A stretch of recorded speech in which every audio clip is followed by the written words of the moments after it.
Je te montre comment t'asseoir quand tu as mal au dos parce que ben, c'est ce qui m'arrive en ce moment.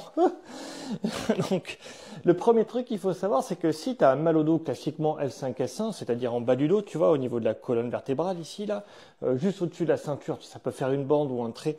Moi, ça fait une grosse plaque. Je t'explique après pourquoi, mais déjà, tu vois, cette position-là, celle où tu es bien ici dans le canapé, eh bien, c'est à éviter. Ça, faut absolument pas le faire.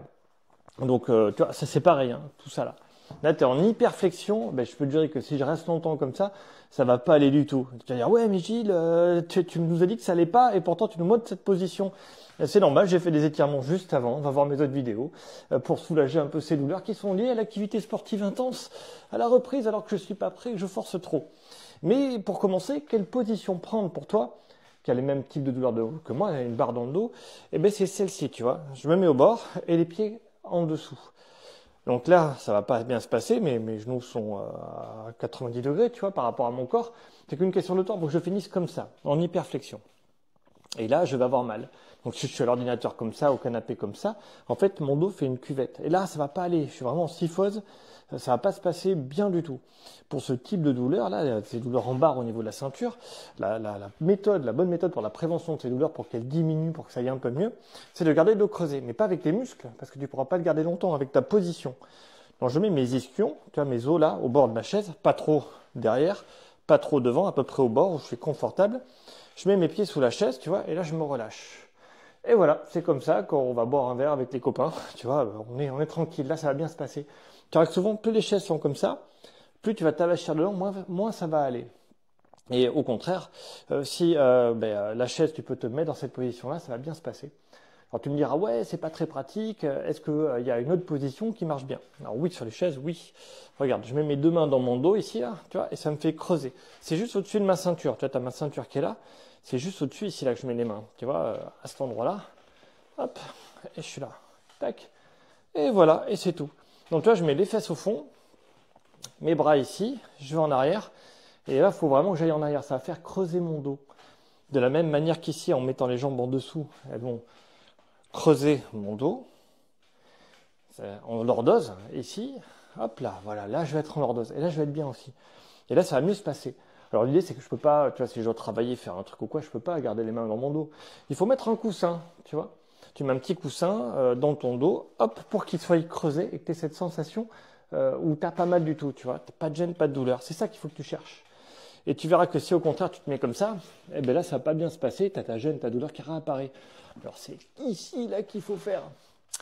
Voilà, c'est un peu ce que j'avais à t'apprendre aujourd'hui, c'est les positions pour éviter d'avoir mal au dos.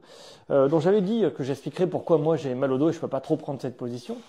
Bon, je peux, hein, mais je te dis, j'ai fait mes étirements avant.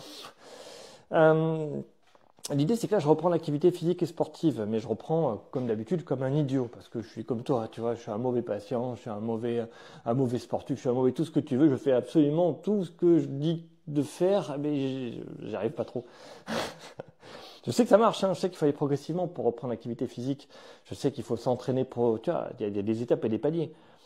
Mais je me dis que c'est pas si grave et je force quand même la machine. Alors je progresse plus vite, mais avec le risque de me blesser à chaque étape.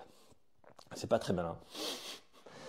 Mais pour te dire tout simplement, là comme je reprends la course à pied et que je dépasse largement mes capacités, donc normalement, tu as regardé mes autres vidéos, tu sais qu'il faut courir lentement, enfin lentement. Il faut courir à une vitesse où on est relativement bien. Pour un être humain, on va dire, de ma taille, à 1m72, moi 1m75, un adulte homme, ça va être autour des 10 km/h à l'échauffement, à la reprise, tu vois, et une femme, ça va plutôt être, souvent sont plus petites de 10 cm, tu vois, donc c'est plutôt dans les 8 km/h à la reprise. C'est pour aussi de ton poids, hein. Plus, entre guillemets, tu as de la masse, plus tu dois ralentir dans ton entraînement. Plus au contraire, tu es fin, plus tu peux aller vite. Bon, je rentre dans les détails sur d'autres vidéos. Là, l'idée, c'est que je pousse la machine beaucoup trop loin pour progresser plus vite. Alors, heureusement, je sais courir, je connais les bonnes méthodes, mais l'idée, c'est que quand même, comme je force ma machine, mes muscles tirent énormément et récupèrent énormément de puissance très très vite. Mais en fait, tous les tissus qui enchâssent mon corps, les aponevroses, les fascias, les tendons, ont du mal à suivre parce que mon muscle progresse très très vite. Et donc, sur le coup, qu'est-ce qu'ils font? Leur premier réflexe, c'est se rigidifier. Alors, je simplifie C'est une image pour que tu comprennes. L'idée, c'est que sur le coup, je suis obligé de m'étirer pour relâcher le système, pour lui donner, entre guillemets, la rigidité progressive d'être capable d'encaisser les contraintes des muscles. Là, je commence à me rendre compte que je dois rentrer encore plus en détail pour continuer mon explication, mais que c'est déjà assez compliqué et que j'ai pris des raccourcis. Écoute, le mieux que tu as à faire, c'est va voir un professionnel de santé, il va t'expliquer en fait comment ça fonctionne et tu sauras plus en détail. Voilà, les conseils de Gilou, c'est très bien, les consultations, c'est mieux, mais n'hésite pas à aller voir mes autres vidéos si tu veux des conseils sur la course à pied et les autres postures. Là, je vais filmer la voiture après, juste derrière, position pour dormir aussi. Bon, voilà. Je sais que tout le monde m'a perdu à ce niveau de la vidéo, mais je vais faire une série complète sur les différentes positions pour prévenir les douleurs quand on a mal au dos.